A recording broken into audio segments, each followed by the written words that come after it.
Hello students, welcome to Neat Wizard. Audio notes for Anatomy of Flowering Plants. You can very easily see the structural similarities and variations in the external morphology of the larger living organism. Both plants and animals similarly if we were to study the internal structure. One also finds several similarities as well as differences. This chapter introduces you to the internal structure and functional organization of higher plants. A study of internal structure of plants is called anatomy. Plants have cells as the basic unit. Cells are organized into tissues and in turn the tissue are organized into organs.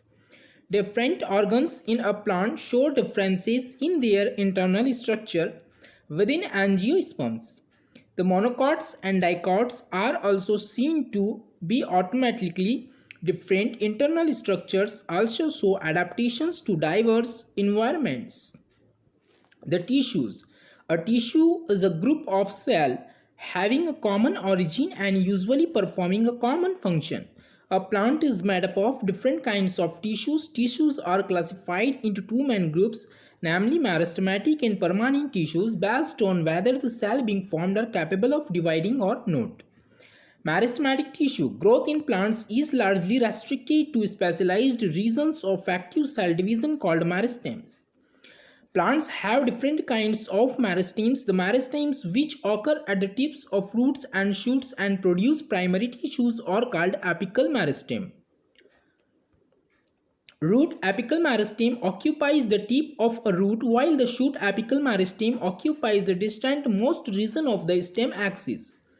During the formation of leaves and elongation of a stem, some cells left behind from the shoot apical meristem constitute the axillary buds. Such buds are present in the axils of leaves and are capable of forming a branch or a flower. The meristem which occurs between mature tissues is known as intercalary meristem. They occur in grasses and regenerate parts removed by the grazing herbivores. Both apical meristems and intercalary meristems are primary meristems because they appear early in life of a plant and contribute to the formation of the primary plant body. The meristem that occurs in the mature regions of roots and shoots of many plants, particularly those that produce woody axes and appear rather than primary meristem, is called the secondary or lateral meristem.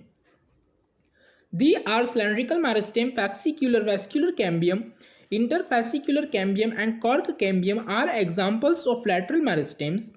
These are responsible for producing the secondary tissues.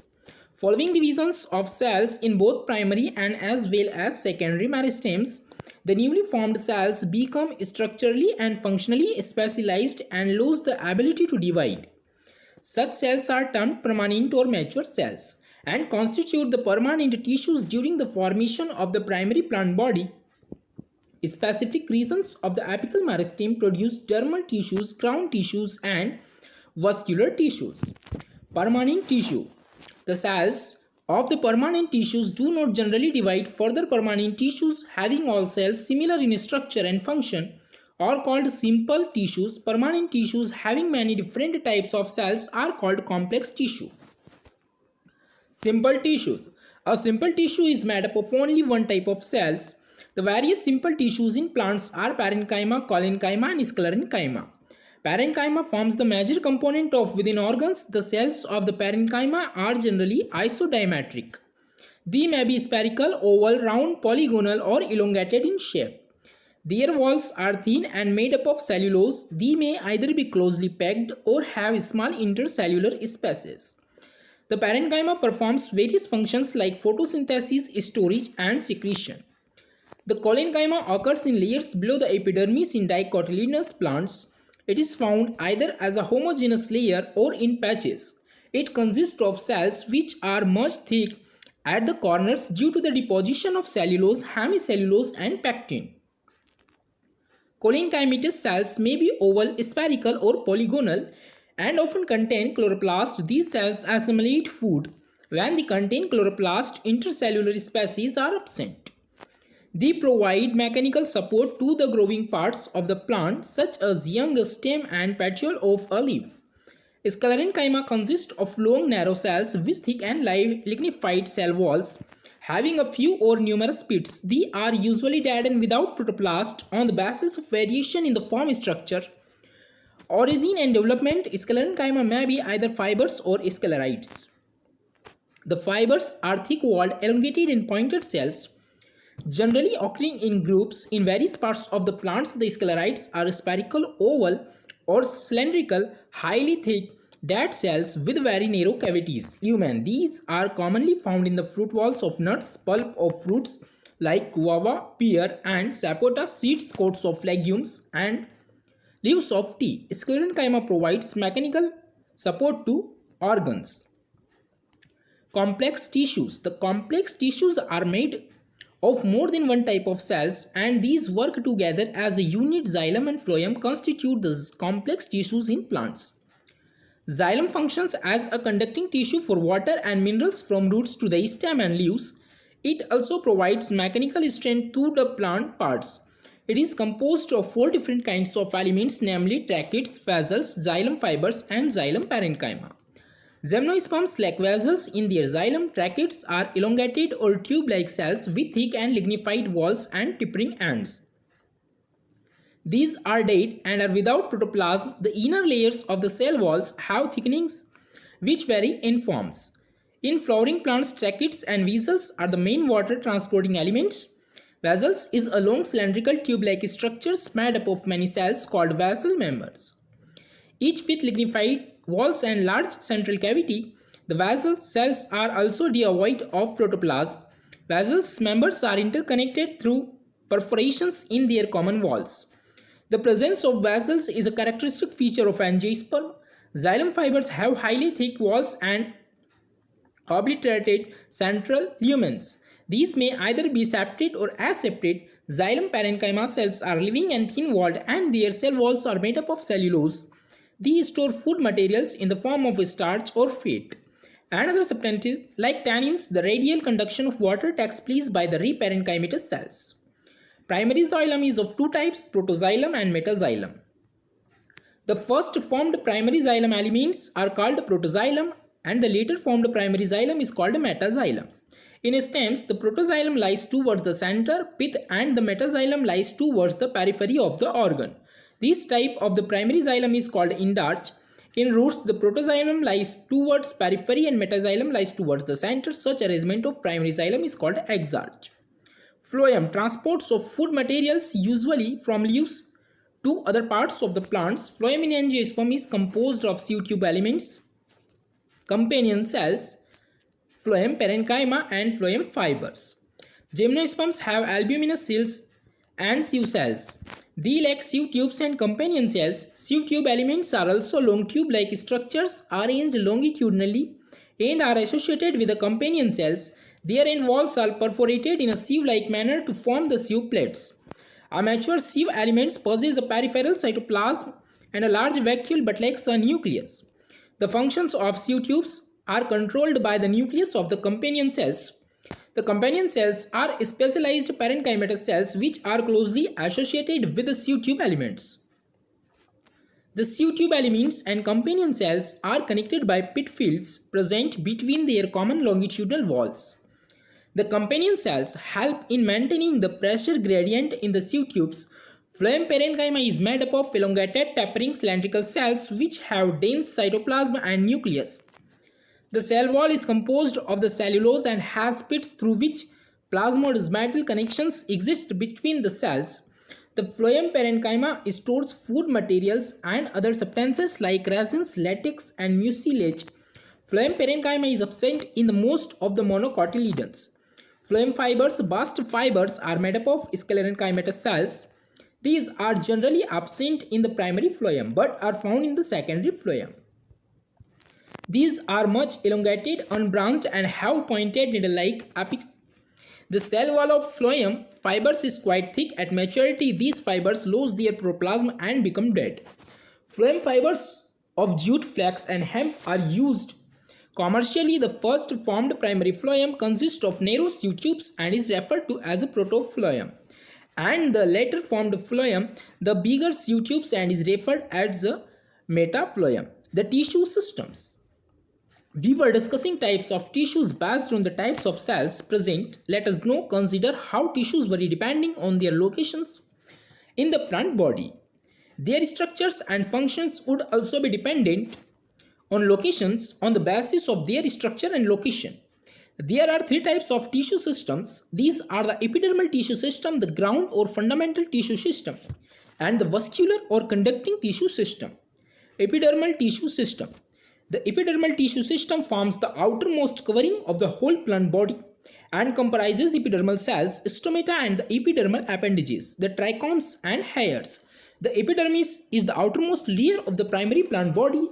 It is made up of elongated, compactly arranged cells which forms a continuous layer. Epidermis is usually single-layered. Epidermal cells are parenchymatous with a small amount of cytoplasm lining the cell wall and a large vacuole. The outside of the epidermis is often covered with a waxy, thick layer called the cuticle, which prevents the loss of water. Cuticle is absent in roots. Stomata are structures present in the epidermis of leaves. Stomata regulate the process of the transpiration and gaseous exchange. Each stoma is composed of two bean-shaped cells known as guard cells. In grasses, the guard cells are dumbbell-shaped. The outer walls of guard cells away from the stomatal pore are thin and the inner walls towards the stomatal pore are highly thick. The guard cells possess chloroplast and the opening and closing of stomata. Sometimes a few epidermal cells in the vicinity of the guard cells become specialized in their shape and size and are known as subsidiary cells. The stomatal aperture guard cells and the surrounding subsidiary cells are together called stomata apparatus. The cells of epidermis bear a number of hairs. The root hairs are unicellular elongations of the epidermal cells and help absorb water and minerals from the soil. On the stem, the epidermal hairs are called trichomes. The trichomes in the shoot system are usually multicellular. They may be branched or unbranched and soft or stiff. They may even be secretory. The trichomes help in preventing water loss due to transpiration. The ground tissue system. All tissues except epidermis and vascular bundles constitute the ground tissue. It consists of simple tissues such as parenchyma, collenchyma, and sclerenchyma. Parenchymatous cells are usually present in cortex, pericycle, pit, and medullary rays. In the primary stems and roots in leaves, the ground tissue consists of thin-walled chloroplast containing cells and is called mesophyll. The vascular tissue system. The vascular system consists of complex tissues, the phloem and the xylem. The xylem and the phloem together constitute vascular bundles. In dicotyledonous stems, cambium is present between phloem and xylem. Such vascular bundles, because of the presence of cambium, possess the ability to form secondary xylem and phloem tissues, and hence are called open vascular bundles. In the monocotyledons, the vascular bundles have no cambium present in them. Hence, since they do not form secondary tissues, they are referred to as closed when xylem and phloem within a vascular bundle are arranged in an alternate manner or different radii. The arrangement is called radial, such as in roots. In conjoined type of vascular bundles, the xylem and phloem are situated at the same radius of vascular bundles. Such vascular bundles are common in stems and leaves. The conjoined vascular bundles usually have the phloem located only on the outer side of xylem. Anatomy of dicotyledons and monocotyledonous plants. For a better understanding of tissues, organization of roots, stems, and leaves, it is convenient to study the transverse section of the mature zones of these organs. Dicotyledonous roots. Look at figure. It shows the transverse section of the sunflower root. The internal tissue organization is as follows. The outermost layer is epidermis. Many of the epidermal cells protrude in the form of unicellular root hairs. The cortex consists of several layers of thin-walled parenchyma cells with intercellular spaces. The innermost layer of the cortex is called endodermis. It comprises a single layer of barrel-shaped cells without any intercellular spaces. The tangential as well as radial walls of the endodermal cells have a deposition of water impermeable waxy material sovereign in the form of Casparian strips. Next to endodermis lies a few layers of the thick-walled parenchymatous cells referred to as pericycle. Initiation of lateral roots and vascular cambium during the secondary growth takes place in these cells. The pith is small or inconspicuous. The parenchymatous cells which lie between the xylem and the phloem are called conjunctive tissue. There are usually 2 or 4 xylem and phloem patches. Later, cambium rings develops between the xylem and phloem. All tissues on the inner side of the endodermis, such as pericycle, vascular bundles, and pith, constitute the stele. Monocotyledonous root. The anatomy of the monocot root is similar to the dicot roots in many respects. It has epidermis, cortex, endodermis, pericycle, vascular bundles, and pith. As compared to the dicot root, which have fewer xylem bundles, there are usually more than 6 polyarch xylem bundles in the monocot root.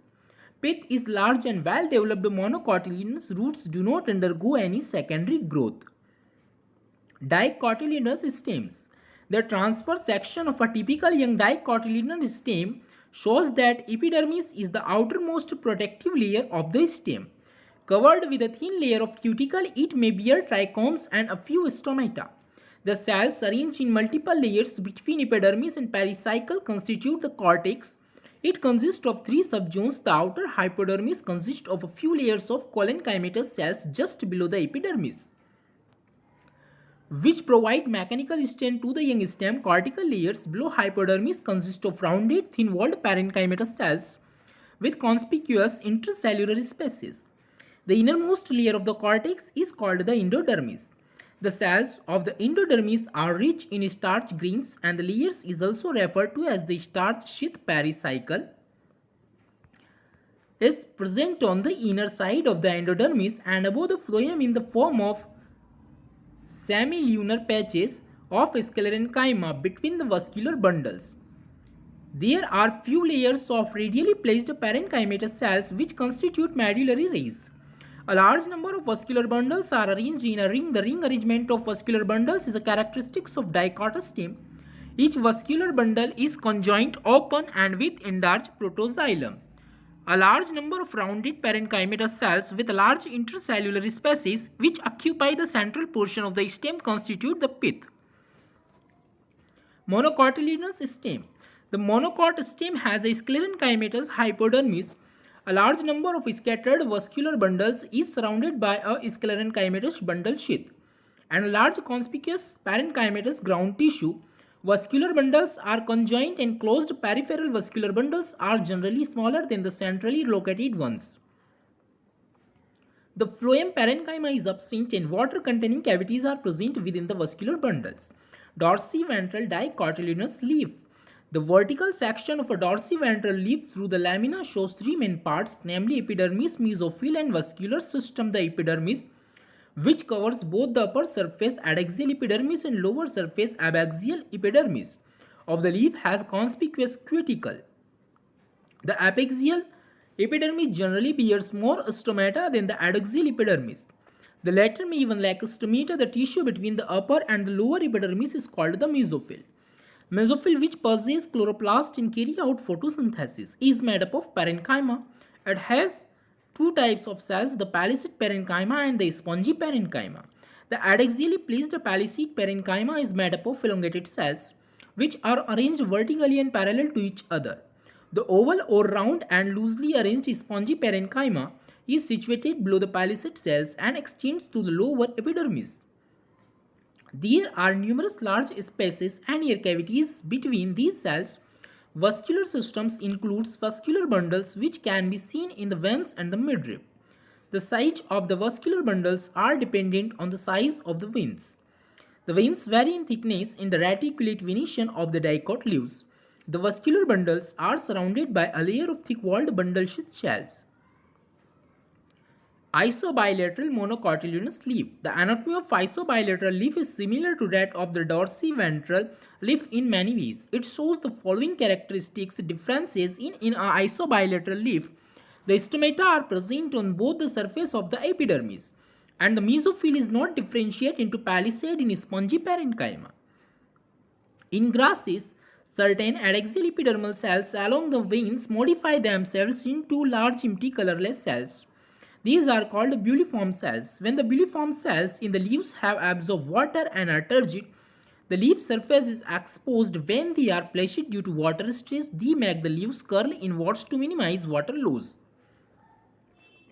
The parallel venation in monocot leaves is reflected in the near similar sizes of vascular bundles except in main veins, as seen in vertical sections of the leaves. Secondary growth.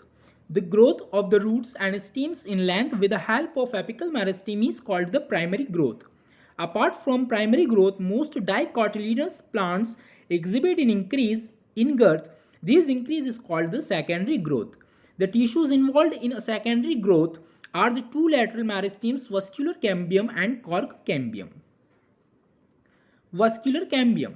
The meristematic layers that is responsible for cutting of vascular tissues, xylem and phloem, is called vascular cambium. In the young stem, it is present in patches as a single layer between the xylem and phloem. Later it forms a complete ring. Formation of cambial ring. In dichotostems, the cells of cambium present between the primary xylem and primary phloem is the intrafascicular cambium. The cells of medullary cells adjoining these intrafascicular cambium become meristematic and form the interfascicular cambium. Thus, a continuous ring of cambium is formed. Activity of the cambial ring. The cambial ring becomes active and begins to cut off new cells both towards the inner and outer sides. The cut off towards periphery mature into secondary phloem. The cambium is generally more active on the inner side than on the outer. As a result, the amount of secondary xylem produced is more than secondary phloem and soon forms a compact mass. The primary and secondary phloems get gradually crushed due to the continued formation and accumulation of secondary xylem. The primary xylem, however, remains more or less intact in or around the center at some places. The cambium forms a narrow band of a parenchyma which passes through the secondary xylem and the secondary phloem. In the radial directions, these are the secondary medullary rays. Springwood and autumnwood. The activity of cambium is under the control of many physiological and environmental factors. In temperate regions, the climatic conditions are not uniform through the year. In the spring season, cambium is very active and produces a large number of xylary elements having vessels with wider cavities. The wood formed during this season is called springwood or early wood. In winter, the cambium is less active and forms fewer xylary elements that have narrow vessels, and this wood is called autumn wood or late wood. The spring wood is lighter in color and has a lower density, whereas the autumn wood is darker and has a higher density.